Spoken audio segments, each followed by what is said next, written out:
بسم اللہ الرحمن الرحیم اللہم صلی علی محمد وعلی آل محمد مبارک وسلم صلاۃ و سلام علیکہ یا سیدی یا رسول اللہ جہان رضا میں آپ کا میزبان فقیر محمد قادری ایک بار پھر حاضر خدمت ہے 10 محرم الحرام کا پروگرام لے کر، اور میرے ساتھ موجود ہے مفکر اہل سنت، خطیب اہل سنت، محقق اہل سنت حضرت علامہ مولانا نسیم احمد صدیقی صاحب دامت برکاتہم العالیہ۔ حضرت کا ایک بار پھر بہت شکریہ حضرت ہمارے پروگرام میں تشریف لائے۔ ناظرین کرام، آج 10 محرم الحرام کا ہمارا آخری پروگرام ہے، اور حضرت امام حسین رضی اللہ تعالیٰ عنہ کی شہادت اور شہادت کے بعد کی جو اہم واقعات ہیں وہ واقعات ہوں گے، اور آج کے پروگرام پر ہماری اس محرم الحرام ٹرانسمیشن کا اختتام بھی ہوگا۔ اس پروگرام کو آخر تک ضرور دیکھیے گا۔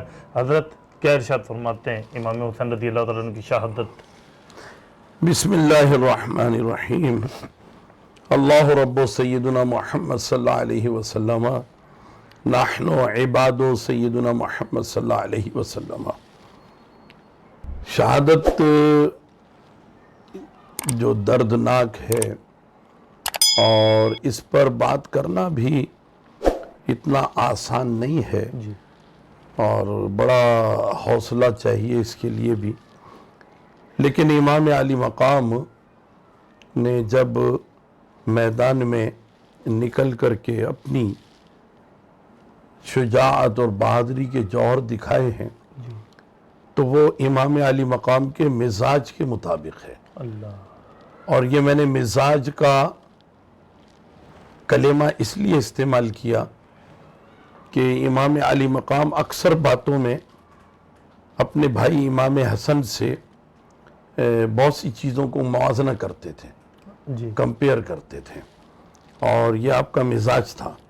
جیسے وہ تختی لکھ کر کے لے آئے اور والدہ کے پیچھے لگ گئے، والدہ نے کہا تو ہمارا باپ فیصلہ کرے گا، حضرت علی نے کہا جاؤ نانا سے فیصلہ کرا لو، اور نانا کے پاس آ گئے تو حضور علیہ السلام نے اللہ تعالیٰ کی بارگاہ میں عرض کر دیا، اللہ تعالیٰ نے حضرت جبرائیل کو بھیج دیا، جنت سے 2 سیب لے کر اس سیب کو اچھالا گیا، 2 ٹکڑے ہوا سیب نے بھی فریاد کر دی کہ میں ایک ہی جگہ جو ہے ایک ہی تختی پہ گر گیا تو کیا ہوگا، تو وہ بھی ہو کر 2 ٹکڑے گرا، آدھا ادھر آدھا ادھر۔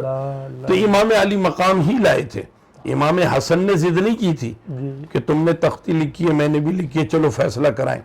یہ امام حسین کا مزاج تھا، وہ چاہتے تھے کہ تحدیث نعمت کے طور پر جو ان کے اندر خوبی ہے تو وہ اجاگر کی جائے، ٹھیک ہے نا۔ تو وہ عموماً جو ہے جب والدہ سے ضد کرتے تھے مسجد نبوی شریف میں جمعے کے دن آنے کے لیے، تو کوئی نہ کوئی ایسا کرتا لمبا پہن کر کے آنے کی ضد کرتے تھے کہ سب کی توجہ حاصل کر سکیں۔ وہ ایسا کرتے تھے، یہ ان کے اندر تھی خوبی، یہ ان کے اندر خواہش بھی تھی، اور یہی وجہ تھی کہ وہ جیسے ہرنی والا واقعہ بھی موجود ہے کہ اس کے 2 بچے، تو یہ تمام چیزیں ان کے اندر تھیں۔ تو اسی اعتبار سے میں یہ بات کہہ رہا ہوں کہ اب ذرا ناظرین توجہ کریں کہ میدان کربلا ہے اور یزیدی ہیں، اور 22,000 یزیدی ظالم ایک طرف ہوں، اور پھر امام علی مقام امام حسین جو ہیں وہ تنہا ایک طرف ہوں، اور وہ سب کے سب جو ہے وہ ڈرتے ڈرتے آگے بڑھ رہے ہوں، اور جیسی تیزی سے امام حسین بڑھیں وہ سب کے سب پیچھے ہٹ جائیں، ٹھیک ہے نا۔ تو اس موقع پر کون کون موجود ہوگا کہ جو یہ سارا منظر دیکھنے کے لیے آیا؟ اللہ اکبر، ٹھیک ہے نا۔ بالکل ماں بھی دیکھنے آئی تو باپ بھی یہ منظر دیکھنے آیا، تو نانا جان بھی موجود ہیں، حضرت ابو بکر بھی موجود ہیں، حضرت عمر بھی موجود ہیں، حضرت عثمان حضرت علی بھی موجود ہیں، تو وہ سب کے سب آئے، کیونکہ یہ تو امام حسین اس طرح کا مزاج رکھتے تھے، ہے نا۔ حضرت ابو بکر کو ہاتھ پکڑ کر ممبر سے ایک دفعہ ہٹا دیا تھا، اور کہنے لگے کہ ہٹیے یہ میرے نانا کا ممبر ہے، اور خود اس ممبر پہ بیٹھ گئے۔ پھر حضرت ابو بکر نے گود میں اٹھایا اور کہا یہ ملت، یہ مسلمان بیٹھے ہیں، ان کو خطبہ سنانے کی اجازت ہے؟ اللہ کہا ٹھیک ہے خطبہ سنائیے۔ تو پھر حضرت ابو بکر نے خطبہ پڑھا تھا۔ تو اب یہ تو موقع ہی ایسا ہے نا کہ وہ تلوار کے جوہر دکھا رہے ہوں اور فضاؤں میں دیکھ رہے ہوں کہ میں ابو بکر کو بتا رہا ہوں دیکھا یہ ہے میری لڑائی، عمر دیکھو یہ ہے میری لڑائی، یہ میں اس طرح لڑتا ہوں۔ اللہ اکبر۔ تو اس اعتبار سے اور خوف ایسا دلوں میں بیٹھا ہوا تھا کہ جس طرف رخ کرتے تھے نا وہ سارے کے سارے وہاں سے بھاگتے تھے۔ بہت کم لوگوں نے اس کو بیان کیا اور تاریخ میں بھی یہ واقعات کم آئے ہیں کہ امام حسین نے کتنے لوگوں کو مارا۔ لیکن میں عرض کر دوں آپ سے کہ یہ جو جب چلے تھے نا لوٹے پٹے قافلے کو لے کر کہ اس کو پہلے کوفہ لے جائیں، ابن زیاد کے پاس، پھر یزید کے پاس دمشق لے کر کے جائیں، تو یہ زیادہ لوگ نہیں تھے۔ تو سوال پیدا ہوتا ہے کہ 22,000 تھے تو کہاں گئے؟ تو یہ 22,000 میں سے میرا ایمان ہے کہ 20,000 کو تو اکیلے امام حسین نے مارا ہے۔ اللہ اکبر، اللہ اور جہنم رسید کر دیا ہے۔ 20,000 کو کر دیا۔ سبحان اللہ، ہے نا؟ ان بازوؤں کی قوت کو دیکھیے، جو تلوار چل رہی ہو تو وہ بازو شل نہیں ہوئے، وہ بازو تھکے نہیں۔ اللہ اکبر۔ اور امام علی مقام امام حسین رضی اللہ تعالیٰ انہوں نے بھی یقینی طور پر، کیونکہ وقت عصر ہو گیا تھا، تو سجدے میں جانے کے لیے گویا اپنے نانا کا کوئی اشارہ دیکھا ہوگا، اللہ اکبر، یا ماں نے پکارا ہوگا کہ بیٹا بس اب بس کر دے، ہمیں معلوم ہے کہ تو لڑتے لڑتے تھکے گا نہیں، لیکن اب ہم تجھے لڑتے ہوئے دیکھتے دیکھتے تھک گئے، اللہ اکبر، اللہ تو ہماری تھکاوٹ کا خیال کر۔ اللہ اکبر۔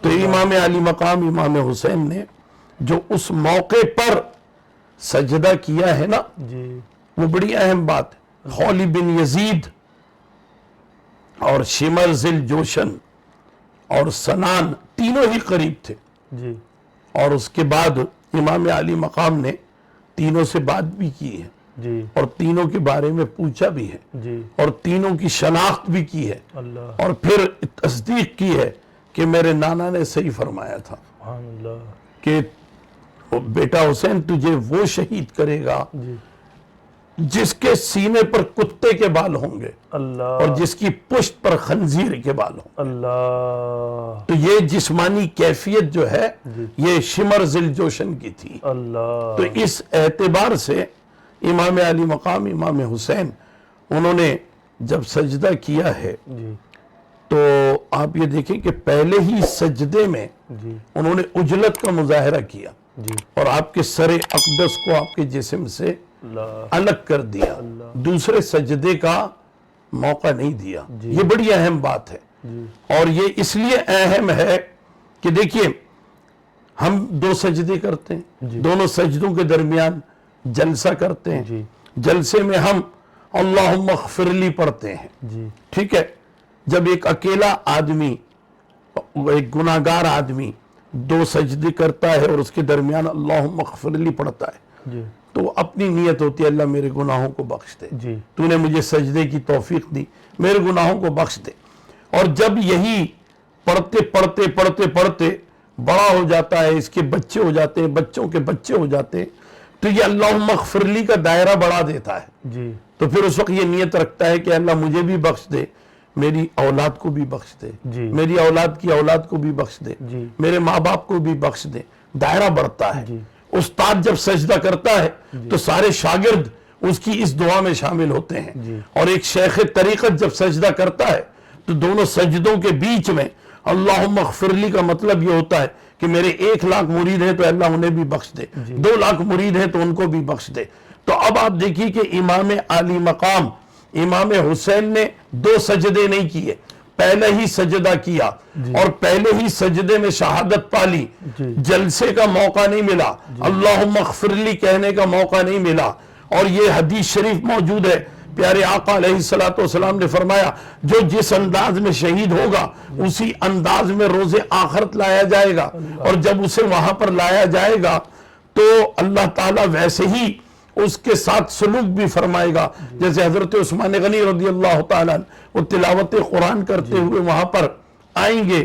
حضرت علی مسجد کی کیفیت میں، حضرت عمر نماز فجر میں شہید ہوئے تو وہ نماز کی حالت میں، امام حسین سجدے کی حالت میں آئیں گے. اللہ اور اللہ تعالیٰ فرمائے گا کہ سر اٹھاؤ سجدے سے، اللہ تو وہ جب سجدے سے سر اٹھائیں گے تو اللہم اغفر لی پڑھیں گے اللہ تاکہ دوسرا سجدہ بھی ادا کر سکیں. جی تو اس اللہم اغفر لی کے مفہوم میں ساری امت مصطفیٰ داخل سبحان ہوگی. اللہ سبحان گویا وہ سب کی مغفرت کی دعا کریں گے سبحان اللہ. اس موقع پر. اور یہ اعزاز حضرت امام علی مقام امام حسین کو جاتا ہے. آپ کی شہادت عمل میں آئی، پھر اس کے بعد آپ کے یعنی سر اقدس کو سنان نے نوک نیزہ پہ رکھا اور قرآن مجید کی تلاوت آپ جاری کیے ہوئے تھے اس موقع پر بھی، ہے نا. ایسا قاری تو دنیا نے نہیں دیکھا ہوگا. اللہ اکبر. قاری تو محفل میں قرأت کرتا ہے، اللہ اکبر. قاری جو ہے وہ گھر میں یا کہیں اپنے مدرسے میں قرأت کرتا ہے. یہ کیسا قاری ہے کہ جسم تو ہے ہی نہیں اللہ اور نو کے نیزہ پہ اس کی گردن ہے اللہ اور پھر یہ قرأت کر رہا ہے. اللہ تو اکبر. امام علی مقام اس انداز میں رہے. لوگوں کو معلوم ہے خیموں کو آگ لگا دی، صرف آگ نہیں لگائی، کئی بار گھوڑے دوڑا دیے. یہ اس لیے کیا آگ لگا کر گھوڑے دوڑانے کا عمل تاکہ کسی کو یہ پتہ نہ چلے کہ یہاں پر ان لوگوں کے خطوط موجود ہیں جو کوفے سے لکھے گئے تھے اور وہی لوگ یزید کی فوج میں بھی شامل تھے. اللہ اکبر.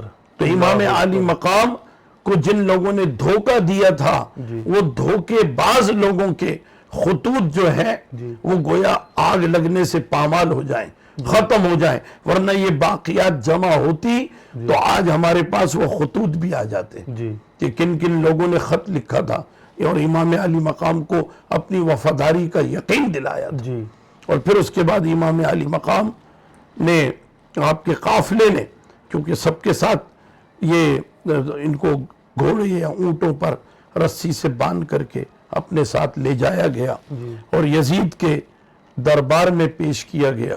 اور جب یزید کے دربار میں پیش کیا گیا تو وہاں سب نے جب دیکھا کہ سید سجاد کا یہ نوجوان کیسے بچ گیا، تو اس موقع پر کہا گیا کہ بھئی یہ تو میدان میں آیا ہی نہیں. جی تو اس نے کہا کہ اس کو بھی قتل کر دو. اللہ تو سید سجاد کے سامنے پھوپھی صاحبہ آ گئی، اللہ حضرت زینب. انہوں نے کہا خبردار اللہ اکبر. جو میرے بھتیجے کی طرف تلوار اٹھائی. اللہ اکبر. تو اس نے کہا جلاد نے کہ کیا حکم ہے؟ تو یزید نے کہا کہ دونوں کو مار دو. اللہ تو پھر حضرت فضہ حضرت زینب کے سامنے آ گئی. اللہ تو جلاد نے پھر دیکھا امیر کی طرف، یزید کی طرف، کیا ہے؟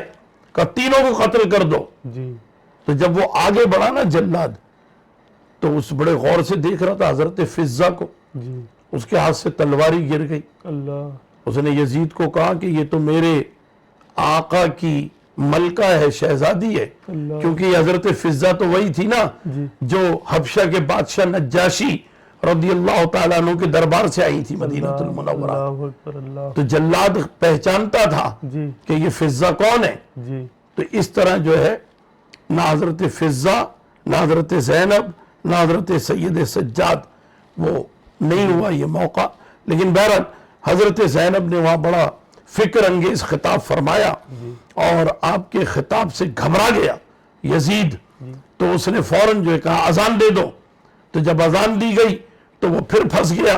جب کہا گیا اشہدو ان محمد رسول اللہ جی تو حضرت سیدہ زینب نے کہا کہ بتا یزید یہ کس کا نام لیا جا رہا ہے؟ اللہ اللہ اکبر. یہ میرے نانا کا نام ہے اللہ یا تیرے نانا کا نام ہے؟ اللہ اکبر. یہ بتا کس کا نام لیا جا رہا ہے؟ اللہ اکبر. تو بہرحال یزید کا ظلم اپنی جگہ، قاتلین کا بہت ہی عبرتناک انجام ہے، بہت برا انجام ہے.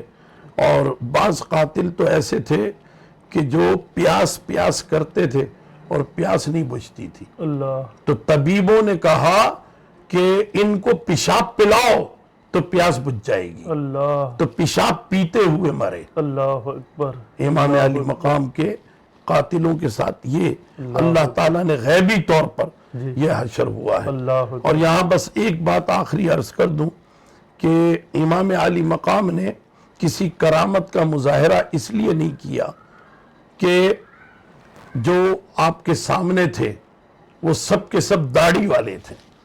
داڑھی والوں کو کرامت کی ضرورت نہیں، استقامت کی ضرورت ہوتی ہے. اللہ اکبر. اور حضرت خواجہ غریب نواز رحمت اللہ تعالی علیہ جب اجمیر پہنچے تو ان کے سامنے داڑھی والے نہیں تھے، چوٹی والے لوگ تھے. جی. حضرت خطیب مشرق، میرا شہر الہ آباد ہے، میرے شہر کے خطیب تھے علامہ مشتاق احمد نظامی رحمت اللہ علیہ. اس مقام پر پہنچ کر وہ اپنے سر سے امامہ اتار دیتے تھے اور کہتے تھے کہ خواجہ صاحب کے سامنے چوٹی والے لوگ تھے. تو چوٹی والوں کو کرامت کی ضرورت تھی، اس لیے انہوں نے انا ساگر جھیل کا سارا پانی جو ہے وہ اپنی چھاگل میں جمع کر لیا تھا. اور امام علی مقام کے سامنے داڑھی والے تھے. داڑھی والوں کو کرامت کی ضرورت نہیں ہوتی، استقامت کی ضرورت ہوتی ہے. اور استقامت کا مظاہرہ امام علی مقام نے کیا. اللہ تبارک و تعالی ان کے اس اول العزم کردار کو ہمیشہ یعنی زندہ ہی رکھے، اور وہ زندہ بھی ہے. واقعی جوش ملی آبادی نے بڑی صحیح بات کی تھی کہ انسان کو بیدار تو ہو لینے دو، ہر قوم پکارے گی ہمارے ہیں حسین. اور بڑی پیاری بات کی تھی افتخار عارف نے کہ گھر کے سارے دیے بجھا کر جلایا چراغ دین. اللہ اکبر. دین کا چراغ جلتا ہے تو اب کیسے جلایا جائے؟ تو اس کے لیے کون سا تیل چاہیے؟ تو گھر کے تمام دیے جو تھے وہ بجھا دیے، اور گھر کے دیے جو جل رہے تھے اہل بیت سے، ان کے خون سے وہ چراغ جلایا. گھر کے تمام دیے بجھا کر جلایا چراغ دین، منزل ہی روشنی کی بدل دی حسین نے. سبحان اللہ. منزل ہی روشنی کی بدل دی حسین نے. سبحان وآخر دعوانا الحمدللہ.